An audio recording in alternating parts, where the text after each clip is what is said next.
말씀을 함께 묵상해 보고자 합니다. 사순절에 대한 의미는 여러 가지 의미로 우리가 생각해 볼 수 있는데, 단순히 예수님의 고난을 묵상하는 그런 기억하는 시간이 아니라 부활의 십자가를 잘 생각해 의미를 새기고 우리의 믿음을 다시 세우는 그런 영적인 시간이 사순절입니다. 우리가 오늘 읽었던 이 말씀은 베단이라고 하는 작은 마을의 무덤가에서 시작이 됩니다. 그곳에는 슬픔과 눈물이 가득합니다. 왜 그러냐면 예수님이 사랑하시던 나사로가 병들어 죽었기 때문입니다. 오늘 본문의 이전에 보면 마르다와 마리아는 사람을 보내서 예수님께 오라버니가 죽었다는 그 소식을 전할 때 이렇게 표현합니다. 주님이 사랑하시는 자가 병들었습니다. 그런데 주님은 오시지 않았습니다. 오늘 본문에 보니까 그 거리가 그리 멀지 않습니다. 한 2km 정도 되는 것 같습니다. 우리 어른들이 걸어도 터벅터벅 걸어도 20분이면 갈 거리입니다. 그런데 그 소식을 듣고 가장 사랑했던 나사로가 죽었다는 소식을 듣고도 예수님은 가지 않으셨습니다. 그리고 결국 예수님이 사랑하는 나사로가 죽게 됐죠. 예수님이 베드니에 도착했을 때 성경은 이렇게 기록합니다. 17절을 보니까 예수께서 와서 보시니 나사로가 무덤에 있은지 이미 나흘이라. 이 나흘이라고 하는 말을 왜 여기에 삽입을 했을까? 죽었다 그냥 표현하면 될 텐데, 이 나흘이라고 하는 단어를 앞에 놓은 것은 유대인들에게 있어서의 이 나흘이라고 하는 것은 이 특별한 의미를 가지고 있습니다. 보통 사람이 죽으면 사흘 동안은 영혼이 그 시신에 머물러 있다라고 생각을 했던 것이죠. 그럼 왜 나흘이라고 했을까요? 이 사흘이 지나서 나흘은 이제 모든 것이 완전히 끝난 상태임을 알리고 있는 말씀이기도 합니다. 다시 말해서 이 나흘은 인간적으로 모든 희망이 사라진 그런 시간을 말하는 거죠. 이제 마르다가 예수님을 보면서 이렇게 말합니다. 주님이 여기 계셨더라면 내 오라버니가 죽지 않아야 하였을 텐데 라고 말합니다. 사실은 이 말 속에는 주님이 계셨더라면 내 오라버니가 죽지 않았을 텐데 까지 우리가 생각해 보면 참 믿음이 있는 그러한 마르다를 볼 수 있습니다. 하지만 그 안에 또 다른 것이 숨겨져 있는데 바로 깊은 탄식이 그 안에 있었다는 겁니다. 이제 너무 늦었다는 겁니다. 주님이 일찍 오셨으면 좋았을 텐데 이제 너무 늦었습니다 라는 거예요. 사랑하는 여러분, 우리 삶에도 이런 순간이 있습니다. 이미 끝난 것 같은 상황을 만날 때가 있죠. 되돌릴 수 없는 상처와 실패를 통해서 경험할 때가 있습니다. 그럴 때 우리는 이런 말을 합니다. 이제 늦었어, 이제 끝났어 라고 말하죠. 절망의 자리입니다. 끝났다고 하는 이 표현은 절망의 자리죠. 예수님께서 그 절망의 자리에서 실망하고 좌절하고 절망한 마르다에게 이렇게 표현합니다. 놀라운 말씀을 하시는데요. 먼저 그에게 묻습니다. 24절 같이 한번 읽어보겠습니다. 23절부터 이어서 읽겠습니다. 시작. 예수께서 이르시되 내 오라버니가 다시 살아나리라. 24절 마르다가 이르되 마지막 부활 때에는 다시 살아날 줄을 내가 아나이다. 예수께서 이르시되 시작. 나는 부활이요 생명이니 나를 믿는 자는 죽어도 살겠고. 죽어 있는 것을 예수님은 살아난다라고 하죠. 또 한 가지 여기에서 마르다가 갖고 있는 신앙은 우리 기독교 신앙의 가장 으뜸이 되는 신앙이죠. 기본적인 신앙입니다. 부활 신앙을 갖고 있는 것을 보게 됩니다. 그러나 예수님은 그 말을 지나서 마리아의 말을 이어서 그러냐? 예, 그렇지 않다. 여기에 반문이 들어가는 거예요. 나는 부활이요 생명이니 나는 믿는 자는 죽어도 살겠고. 절망에 빠져 있는 자에게 희망이 없는 그 절망의 자리에서 서 있는 마르다에게 예수님은 희망을 주는 거예요. 이 말씀을 통해서 우리의 믿음을 다시 세우고자, 마르다에게 다시 세우고자 하는 말씀이죠. 여러분, 부활은 우리 기독교가 가지고 있는 어떤 단순한 교리가 아닙니다. 우리의 삶을 변화시키는 실제적인 능력이 그 안에 있는 거예요. 그래서 오늘 그 실제적인 사건을 말씀을 통해서 함께 나누어 보고자 함입니다. 첫 번째 우리 본문에서 우리에게 주는 말씀은 환경의 나흘보다 주님의 지금을 신뢰하시길 바랍니다. 나흘은 마르다가 생각하는 거예요. 그러나 지금은 주님은 지금을 이야기하고 있는 거예요. 마르다가 볼 때 오라버니는 죽어 있어요. 물론 예수님이 보았을 때도 나사로는 죽어 있어 무덤에 있습니다. 이 상황 앞에 마르다가 주님이 여기 계셨더라면, 이 말이 지난 시간에 대한 과거의 탄식을 의미하고 있는 거죠. 저와 여러분도 마찬가지입니다. 늘 우리는 믿음 안에서 성장하고 있다고 하지만 우리는 과거에 매여 있는 경우들이 많이 있어요. 예수님이 왜 지금을 이야기했느냐? 주님은 과거에 매여 있으신 분이 아닙니다. 지금 삶에, 지금 현재 우리 삶에 계신 분이에요. 그러니까 우리가 이 마르다에게 앞으로 일어날 일에 대한 부분을 이미 이야기하고 있는 거예요. 너는 부활을 믿느냐라는 거예요. 그 부활은 우리가 다 죽고 난 이후에 일어나는 일 아닙니까? 라고 마르다가 이야기합니다. 그럴 때 예수님이 내 오라버니가 다시 살아나리라. 마르다가 이해한 부활은 먼 미래의 부활을 이해했어요. 마지막 날에 있을 예수님이 다시 오셔서 주님의 이 자녀들을 이제 불러오려고 하시는 그 부활을 생각한 겁니다. 근데 예수님은 지금 이 자리에서 하나님의 능력이 나타날 것을 말씀하고 있죠. 그 뒤에, 오늘 본문 뒤에 나타나는 그러한 현상이 바로 주님이 이야기하는 하나님의 능력이죠. 우리의 신앙도 종종 이와 같습니다. 우리는 과거를 후회하거나 미래를 막연하게 기대하지만 하나님이 지금 역사하시는 것을 보지 못할 때가 있어요. 히브리서 13장 8절에 그러한 우리들에게 히브리서 기자는 이렇게 이야기합니다. 같이 한번 읽어보겠습니다. 시작. 예수 그리스도는 어제나 오늘이나 영원토록 동일하시느니라. 내 시간으로 보니까 과거예요. 내 시간으로 보이니까 보이지 않는 막연한 미래가 있을 것이라고 우리는 추정하고 살아가고 있다는 거예요. 그러나 주님은 예전이나 지금이나 미래에나 영원토록 동일하신 분이 예수님이십니다. 주님에게는 늦은 시간이 없는 거예요. 그냥 지금만 있는 거예요. 사랑하는 나사로가 죽어서 4일 동안 무덤에 있어도 주님에게는 그것이 끝이 아니라는 거예요. 마르다와 마리아, 문상온 사람들에게는 이미 썩어서 다시 회복할 가능성이 제로라고 생각했던 그 오라버니를 생각해 볼 때 아무 희망도 없는 거지요. 그럴 때 하나님을 통한 예수 그리스도께서 말씀하시는 그 자리, 세상 사람들이 생각하는 절망의 자리가 바로 하나님의 새로운 생명을 시작하는 생명의 자리입니다. 우리 삶에도 이 나흘과 같은 상황이 있을 수 있어요. 가정의 문제도 그럴 수 있고요. 건강의 문제, 경제적인 어려움, 관계의 상처 속에서 절망할 때가 있습니다.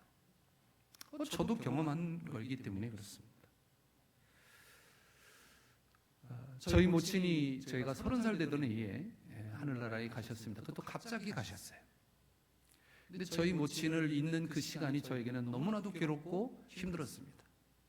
물론 어머님이 하늘나라에 가셨다는 사실은 부정하지 않지만 저에게서 떠났다는 그 상실감과 좌절감은 3년이라는 시간을 저에게 힘들게 했습니다. 그리고 나서 이후에 계속 성장하고 이제 목사 신학을 하고 나서 난 이후에 그 시간을 돌아보니까 제가 얼마나 어리석었는지 그 생각을 해봤어요. 그리고 마르다와 똑같은 나를 발견해 보았습니다. 그 환경을 본 거죠. 물론 안 볼 수는 없습니다. 우리가 살아가면서 나에게 닥치는 환경을, 경험을, 또 과정을 안 볼 수는 없는 거죠. 하지만 그것을 어떻게 보느냐가 우리가 성장하고 더 떨어질 수 있다는 것을 잘 보여주는 그러한 예표이기도 합니다. 저는 그 당시는 그 환경만을 바라봤어요. 하나님을 볼 수 있는 시간적인 여유가 저에게는 없다고 생각했습니다. 그러나 이후에 하나님을 바라보는 법을 배웠고, 하나님의 역사하시면 그 죽음의 자리가, 죽음의 시간표가 생명의 시간표로 바뀐다. 하지만 저희 어머님은 예전에 보았던 그 모습으로는 뵐 수 없습니다.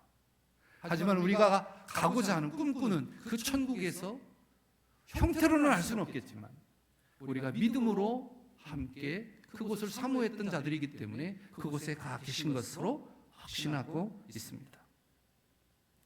여러분, 우리의 삶의 이 나흘과 같은 상황이 지금도 있을 수 있어요. 지금도 여러분에게 있을 수 있어요. 그렇다면 지난주에 제가 여러분에게 말씀드렸던 것처럼 그것을 좀 주님께 맡겨보십시오. 아무리 해도 안 되던데요, 목사님. 목사님이야 설교니까 그렇게 하지만 나는 아무리 해도 안 됩니다. 그래도 맡기시길 바랍니다. 저는 여러분들이 주님을 좀 더 바라보는 그 시간을 많이 가졌으면 좋겠습니다. 여러분들이, 저도 그렇고 여러분도 그렇고, 하나님을 바라보면 보이지 않았던 그 탈출구가 주님의 계획을 통해서 볼 수 있는 거예요. 여러분, 캄캄한 어둠 속에 가서 여러분이 빗자락으로 어둠을 쓸어낸다고 해서 그 어둠이 거쳐집니까? 어둠은 그대로 있어요. 그 어둠을 걷어내는 것은 작은 빛 하나가 그 어둠을 몰아냅니다. 여러분이 아무리 애쓰고 아무리 힘쓰고 해도 여러분은 쓰레받기로, 빗자루로 그것을 수십 년을 쓸어 담아도 그 어둠은 그대로 있어요. 그것을 해주실 분은 유일하신 우리 주님밖에 없습니다. 그래서 그 주님을 바라보아야 하는 거예요. 예수님께서 이야기합니다. 25절에 나는 부활이요 생명이니. 놀라운 선언이죠. 단순한 설명이 아니에요. 이 말씀은 예수님 자신의 정체성을 드러내는 그러한 선언입니다. 예수님은 부활을 일으키실 뿐만이 아니라 예수님 자신이 바로 부활이시라는 말씀을 하고 계시는 거예요. 여러분, 오늘 말씀은 아닙니다만은 43절, 여러분 성경을 가지시고 43절, 44절을 우리 함께 한번 읽어보겠습니다. 시작. 이 말씀을 하시고 큰 소리로 나사로야 나오라 부르시니 죽은 자가 수족을 배로 동인 채로 나오는데 그 얼굴은 수건에 쌓였더라. 예수께서 이르시되 풀어놓아 다니게 하라 하시니라.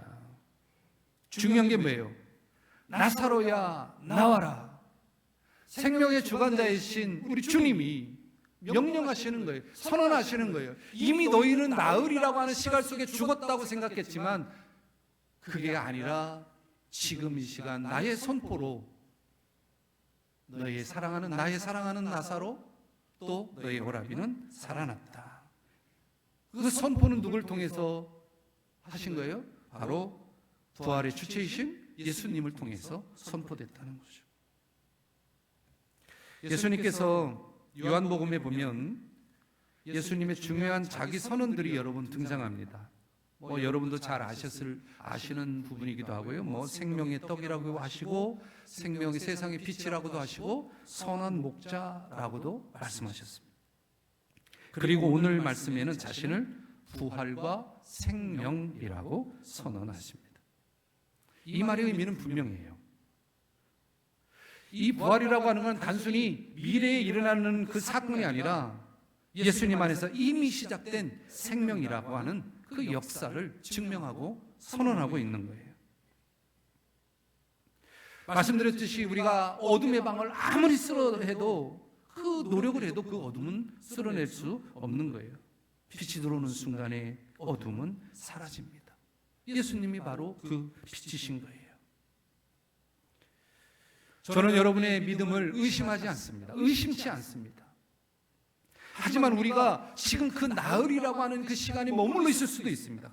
그럴 때 예수님의 그 빛이 우리의 삶에 들어오실 수 있도록, 그 빛이 들어옴으로 인해서 절망이 물러가고 두려움이 물러가고 죽음의 권세가 힘을 잃게 되는 그 역사의 현장의 주인공이 여러분이 되시기를 주님의 이름으로 축원합니다. 요한복음 5장 24절에 보면 내가 진실로 진실로 너희에게 이르노니 내 말을 듣고 또 나 보내신 이를 믿는 자는 영생을 얻었고 심판에 이르지 아니하나니, 여기가 중요해요. 사망에서 생명으로 옮겼느니라. 계속 말씀드립니다. 부활은 죽은 뒤에 경험하는 사건이 아니라 예수님을 믿는 순간 우리의 삶 속에서 시작되는 생명의 역사입니다. 우리가 마르다와 같이 그런 직면해 있는 상황 속에 있다면 우리 주님 앞에, 생명의 빛 되신 주님 앞에 내려놓으시기를 바랍니다. 39절에 보면 예수님께서 이렇게 말씀하십니다. 여러분 성경을 보시면 좋겠습니다. 예수께서 이르시되 돌을 던져 놓으라, 옮겨 놓으라. 그런데 마르다가 이야기해요. 죽은 지가 이미 나흘이 됐는데 벌써 냄새가 납니다. 여러분, 돌이라고 하는 것은 단순히 돌이 아니에요. 무덤의 돌은 죽음을 가로막고 있는 절망의 돌입니다. 인간의 한계를 상징하는 돌이에요. 왜 예수님이 그 있는 사람들에게 그 돌을, 나사로가 죽어서 이미 냄새가 나는 그 나흘이 된 상황에서 그 돌을 치라고 했을까? 되게 수치스러운 장면으로 보여질 수도 있습니다. 마르다가 주여 벌써 냄새가 나나이다, 그렇게 이야기할 때 예수님이 말씀하세요. 40절에 내 말이 내가 믿으면 하나님의 영광을 보리라 하지 아니하였느냐. 이것은 뭐냐면 내가 믿으면 하나님의 영광을 보리라 라고 말씀하는 거예요. 사람들이 돌을 옮겨놓습니다. 그리고 나서 바로 예수님이 소리칩니다. 나사로야 나와라. 놀라운 기적이죠. 죽은 나사로가 살아나옵니다. 여러분, 이 사건, 예수님이 십자가에 달리시기 이전에 나타난 이 나사로의 사건은 또 다른 사건을 보여주는 예표입니다. 바로 부활의 주인공이신 예수님께서 십자가에서 죽으시고 부활하신 그 부활을 예표하는 표적입니다. 우리가 사순절을 보냅니다. 예수님을 생각하지요. 저와 여러분은 이 예수님의 부활을 통해서 오늘 마르다가 살아가는 그 과정을 통해서 혹시 내가 세상 속에 죽어 있는 존재가 아닌가 한번 생각해 보시길 바랍니다. 여러분, 내가 세상에서 죽어 있나? 이게 나쁜 말로 들리십니까? 아니요. 누구나 그럴 수 있는 거예요. 누구나. 그렇게 살아갈 수 있습니다. 하지만 우리가 이런 문제 속에 직면해 있을 때 주님이 우리에게 말씀하시죠. 누구야 나와라, 일어나라. 거기 그 자리는 새로운 생명의 자리니 일어나 걸어 나와라 라고 주님이 말씀하고 있는 거예요. 사도 바울이 고린도전서 15장 55절에 보면 사망아 너의 승리가 어디 있느냐, 사망아 내가 쏘는 것이 어디 있느냐. 우리의 삶은, 우리의 모든 승리는 주님께서 십자가에서 완성하셨습니다. 그런데 우리는 여전히 어려운 문제 앞에 그 문제 앞에 고개를 숙이고 있습니다. 기독교의 부활은 상상이 아니에요. 실제 역사 속에서 일어난 사건이고 오늘도 사람들의 삶을 변화시키는 능력입니다. 그러니까 부활은 죽은 자만이 살아나는 게 아니라 오늘 우리의 삶의 현장에서 매여있고 죽은 것 같이 보였던 사람들이 이 복음의 능력이 들어가서 그 사람을 변화시키고 그 복음을 통해서 그 사람이 죽었던 그 자리가 생명의 자리로 일어서는 그 능력을, 삶의 변화를 나타내는 게 바로 부활의 능력입니다. 저와 여러분은 이미 경험했잖아요. 저는 여러분 모두가 오늘 말씀을 통해서 붙들어야 될 믿음의 자세가 있어야 한다 생각을 합니다. 물론 제 말씀이 여러분 모두에게 다 동의를 얻지는 못할 것이지만 그래도 믿음 안에서 결단하고 무엇인가를 이겨내기 위한 그 방법을 찾고 구한다면 여러분 그 방법은 딱 하나예요. 바로 예수님께 나아가는 겁니다. 여러분 이미 늦었다라고 하지 마십시오. 하나님에게는 늦은 시간이 없어요. 사람이 끝이라고 말하는 그 자리에서 하나님은 새로운 시작을 만드십니다. 우리가 무덤에 갇혔을 때 그 돌을 옮겨 놓아야 합니다. 의심과 두려움의 돌을 내려놓고 하나님께 나아갈 때 주님의 생명의 역사가 시작됩니다. 우리가 부활의 신앙을, 부활의 확신을 갖고 살아야 하는 이유는 이미 우리는 그 생명을 받은 사람들이기 때문에 그렇습니다. 이미 받았다는 건 뭐예요? 어떤 상황 속에서도 담대하게 살아갈 수 있다고 하는 확신과 믿음의 고백이 있는 것입니다. 사순절은 죽음을 묵상하는 절기가 아닙니다. 우리가 주님의 그 십자가의 고난 속에 못이 박히고 죽어가는 모습을 통해서 눈물을 흘리잖아요. 물론 중요합니다. 하지만 사순절의 의미는 뭐예요? 그 끝이 중요하죠. 부활하신 주님을 기억하는 거예요. 그 부활을 준비하는 시간이 바로 사순절입니다.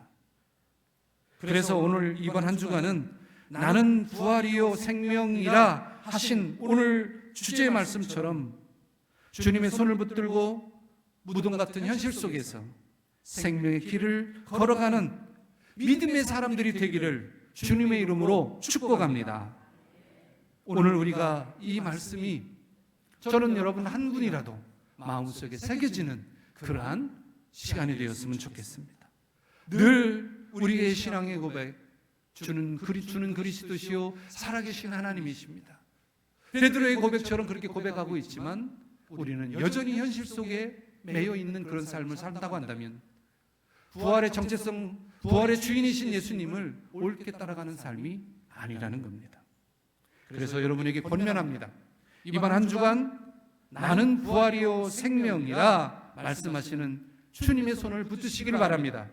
그 손을 붙드시고 힘들고 어려운 현실 속에서 그 자리를 박차고 새로운 세상의 자리로 나아가실 수 있는 여러분이 되시기를 다시 한번 주님의 이름으로 축복합니다. 기도하겠습니다. 부활과 생명의 주인이 되신 주님,